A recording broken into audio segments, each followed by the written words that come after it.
À partir du moment où j'essaie de réguler ça, je comprends qu'il y ait des personnes qui soient venues en fait faire la guerre. Quand on comprend que tout ce qu'on voit à l'extérieur n'est qu'un reflet de notre intérieur, l'extérieur nous permet de voir les parties d'ombre en nous auxquelles il faut apporter la lumière. Si je reconnais quelqu'un qui est en colère, c'est que je porte de la colère en moi parce que ça vibre, je le reconnais. Si je le reconnais, c'est que je l'ai en moi.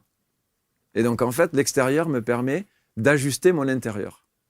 Le but étant, c'est de ne pas avoir d'ennemis. Comme tout le monde, je suis contre le cancer, le massacre des baleines. Après, est-ce que c'est mon rôle d'aller lutter contre le cancer ou le massacre des baleines ? Pas forcément. Je choisis mes batailles, celles qui me correspondent et celles sur lesquelles je peux agir. La première bataille que j'ai, c'est ma bataille intérieure. C'est la dualité entre ma tête et mon cœur. Ça, c'est sûr. Donc à partir du moment où j'essaie de réguler ça, je comprends qu'il y a des personnes qui soient venues en fait faire la guerre. Parce que karmiquement, eux, ils sont venus faire ça. Ils sont venus nous montrer en fait le reflet, suivant l'impact que ça a dans notre intérieur, les niveaux de guerre qu'on a à l'intérieur. Après, une fois qu'on arrive à établir les choses, on envoie de l'amour. Juste des bulles d'amour. Et on a fait le job comme le petit colibri, quoi. On va pas prendre les armes, on va pas prendre les tenues pour aller combattre pour un combat en fait qui ne nous appartient pas. Ça veut pas dire qu'on est pour ou qu'on est contre. Bien sûr. Mais ni insensible ou quoi que ce soit. Bien sûr. Bien sûr. Mais gardons la juste distance.